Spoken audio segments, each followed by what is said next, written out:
Madam Vice President, pleasure to meet you. Thanks for your time today. Brian. Our audience appreciates your time as well. Of course. As you know, we're sitting here in a state and arguably in front of an audience that 54 days from now could decide the outcome of this presidential election. Yeah. You hear it more than I do. People want to know more about you and about your specific plans. At the debate the other night, you talked about creating an opportunity economy. I wonder if we can drill down on that a little bit. When we talk about bringing down prices and making life more affordable for people, what are one or two specific things you have in mind for that? Well, I'll start with this. I grew up a middle-class kid. My mother raised my sister and me. She worked very hard. She was able to finally save up enough money to buy our first house when I was a teenager. I grew up in a community of hardworking people, you know, construction workers and nurses and teachers. And I try to explain to some people who may not have had the same experience, you know, but a lot of people will relate to this. You know, I grew up in a neighborhood of folks who were very proud of their lawn, you know?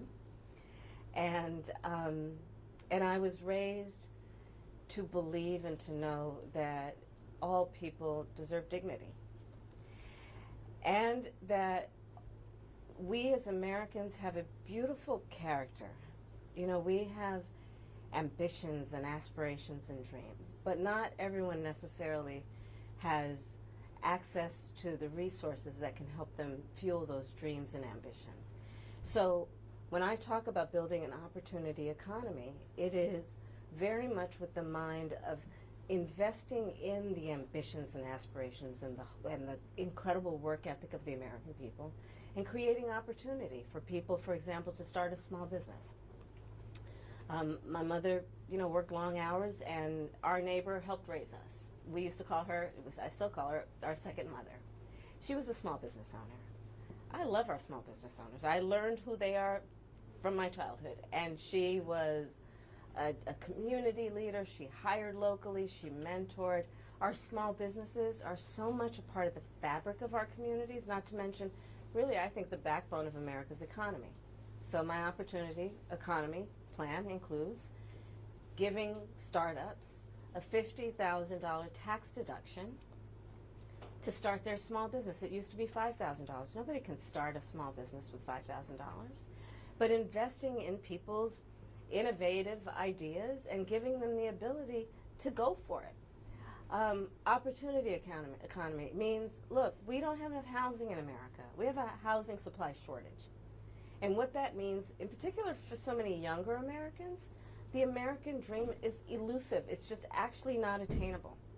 So part of my plan is to work with the private sector and housing developers to give them a tax credit, to be able to partner with us as the government, to build, and my goal is 3 million new homes by the end of my first term. In addition, to help people who just want to get their foot in the door, literally.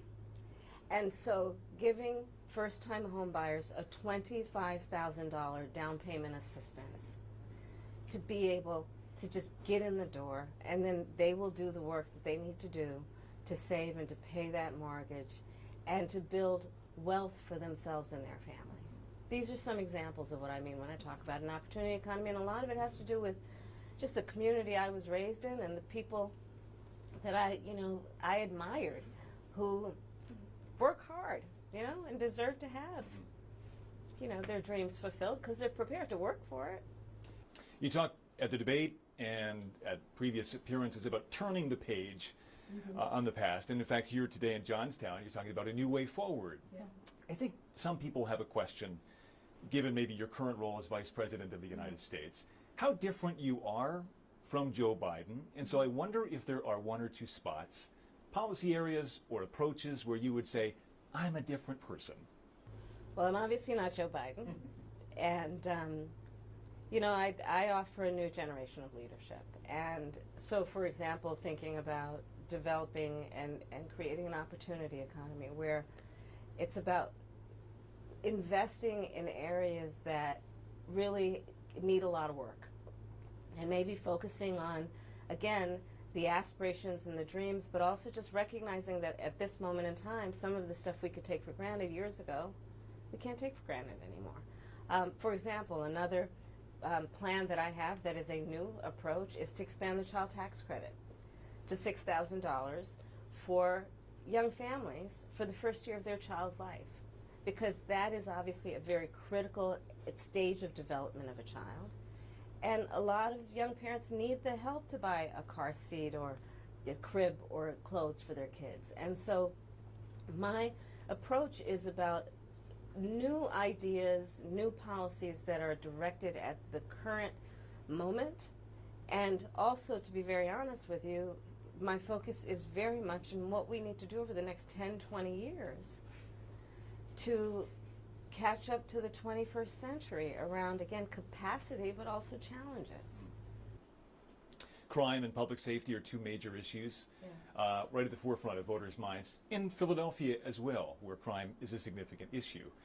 When we talk about crime, the conversation turns to gun safety as well. And I think you actually probably caught a lot of people off guard, maybe a bit by surprise in the debate the other night when you mentioned that you are a gun owner. I know you said it in 2019 as well. I want to talk about your values on this issue. When it comes to gun ownership, where do you draw the line in America on gun ownership and gun use? Well, like you said, Brian, I am a gun owner, and Tim Walz, my running mate, is also a gun owner. We're not taking anybody's guns away. I support the Second Amendment, and I support reasonable gun safety laws. Part of my approach to this is I was a career prosecutor for most of my career. I have personally prosecuted homicide cases. I have personally looked at autopsies. I have personally seen what assault weapons do to the human body. And so I feel very strongly that it is consistent with the Second Amendment and your right to own a gun to also say we need an assault weapons ban. They're literally tools of war. They were literally designed to kill a lot of human beings quickly. I say we need universal background checks. The majority of NRA members support that.